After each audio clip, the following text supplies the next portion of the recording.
તો ગુજરાતમાં હવે આવનાર સમયમાં વરસાદ કેવો રહેવાનો છે, ખાસ કરીને 20 થી 21 તારીખ સુધીનું જે અનુમાન છે, કયા કયા પરિબળો તેમાં મદદરૂપ રહેશે, તમામ વાત અમે આપ સુધી પહોંચાડવાનો પ્રયાસ કરીશું. હવામાન વિભાગ તરફથી પણ જે આગાહી કરવામાં આવી છે અને હવામાન નિષ્ણાંતો પણ શું કહી રહ્યા છે, પરંતુ આ બધા લોકો જેના ભરોસે આગાહી કરતા હોય છે તે ફરી મૂડમાં લાવવાવાળી મેઘરાજાની જે વાત છે એના કેટલાક પરિબળો હોય છે અને એ પરિબળો આજે આપણે સમજવા ખૂબ જ જરૂરી છે.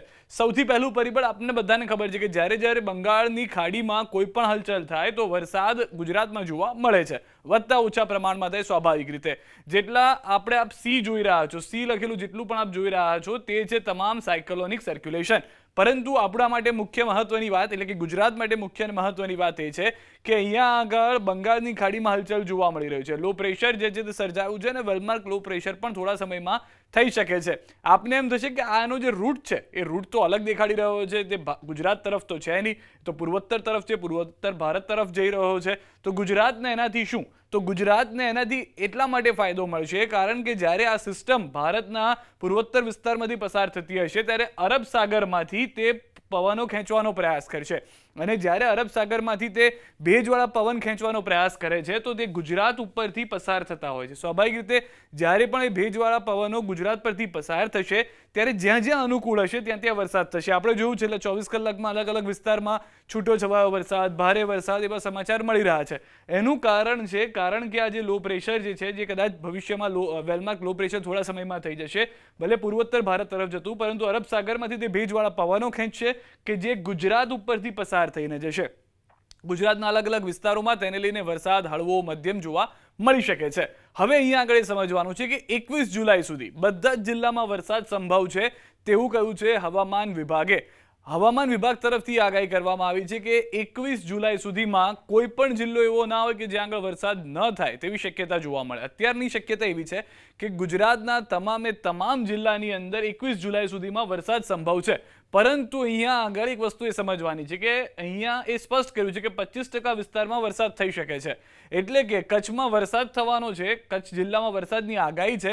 તેવું નથી કે સમગ્ર કચ્છ વિસ્તારમાં વરસાદ થઈ જશે, આખા જિલ્લામાં વરસાદ થશે. કોઈ એક વિસ્તાર અથવા તો એ જિલ્લાનો 25% જે વિસ્તાર છે તેમાં વરસાદ થશે. જેવી રીતે અમરેલીમાં વરસાદ આવે છે તો આખા જિલ્લામાં પણ વરસાદ થઈ શકે છે, અથવા તો શક્યતાઓ એવી પણ છે કે આખા જિલ્લાના 25% વિસ્તારમાં જ વરસાદ થાય. એવી રીતે તમામ જિલ્લાઓ માટે ગુજરાતના તમામ જિલ્લાઓમાં 21 તારીખ સુધીમાં વરસાદ થશે તે વાત નક્કી છે. ઘણી વખત એવું થતું હોય છે કે આપણે જે વિસ્તારમાં રહેતા હોય ત્યાં વરસાદ ના હોય, અન્ય વિસ્તારમાંથી સમાચાર આવે કે ત્યાં આગળ ધોધમાર વરસાદ થઈ રહ્યો છે, તો તેવી પરિસ્થિતિ જોવા મળી શકે છે. જેમ અમદાવાદના કે રાજકોટના કે મોટા શહેરોની આપણે વાત કરીએ, સુરતની, કે જ્યાં આગળ કોઈક વિસ્તારમાં વરસાદ થતો હોય છે, કોઈક વિસ્તારમાં નથી થતો હોતો. જેનું કારણ છે કે હવામાન વિભાગ તરફથી આગાહી કરવામાં આવી છે કે ભલે તમામ જિલ્લામાં વરસાદ નોંધાશે, પરંતુ કેટલાક વિસ્તાર પૂરતો આ વરસાદ સીમિત હશે.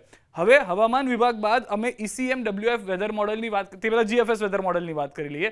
GFS વેધર મોડલ શું કહી રહ્યું છે કે 20 જુલાઈ સુધીમાં જ્યાં આગળ આપ ઘાટો લીલો રંગ જોઈ રહ્યા છો અથવા તો લીલો રંગ જોઈ રહ્યા છો, સમગ્ર ગુજરાતના વિસ્તારો છે જેમ કે કચ્છ છે, પાટણ છે, થોડો પીળો રંગ છે, એને બાકાત કરતા જ્યાં લીલો રંગ જોઈ રહ્યા છો ત્યાં આગળ સારો એવો વરસાદ જોવા મળી શકે છે. પરંતુ જ્યાં આગળ વાદળી રંગ જોઈ રહ્યા છો અથવા તો તમને જ્યાં આગળ વાદળીથી અથવા તો સફેદ, પણ સફેદ રંગ જો કે અહીંયા જોવા નથી મળતો, વાદળી રંગ મોટા ભાગે જોવા મળી રહ્યો છે, ત્યાં આગળ વરસાદ ઓછો રહેશે.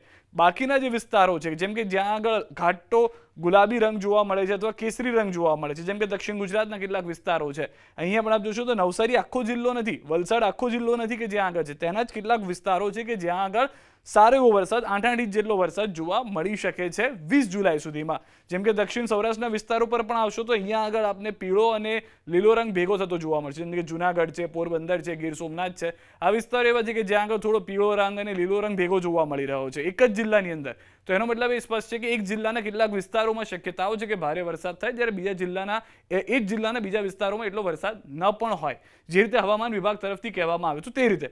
હવે અહીંયા આગળ બીજું વેધર મોડલ છે ECMWF વેધર મોડલ. હવે આપ અહીંયા આગળ જુઓ તો થોડો વધારો અહીંયા આગળ ભારે વરસાદનો દક્ષિણ ગુજરાતમાં જોવા મળી રહ્યો છે. તારીખ 20 જુલાઈ સુધીની જ છે, પરંતુ આ વેધર મોડલ પ્રમાણે અહીંયા આગળ પરિસ્થિતિ અલગ છે. જેમ કે સુરતનો કેટલોક વિસ્તાર છે તાપી, નવસારી અને ડાંગનો મોટા ભાગનો વિસ્તાર છે કે જે ઘાટા ગુલાબી રંગમાં જોવા મળી રહ્યો છે. શક્યતાઓ છે કે અહીંયા વરસાદ થઈ શકે છે. જે રીતે આપ મધ્ય ગુજરાત તરફ આપ જશો, વડોદરા છે, ભરૂચ છે, નર્મદા છે, છોટાઉદેપુર છે, તો આ તમામ વિસ્તારની અંદર લીલો રંગ જોવા મળશે, પરંતુ થોડો પીળો રંગ પણ જોવા મળી રહ્યો છે. એનો મતલબ એ છે કે કેટલાક વિસ્તારો એવા હશે કે જ્યાં આગળ સારો એવો અને ભારે વરસાદ જોવા મળી શકે છે.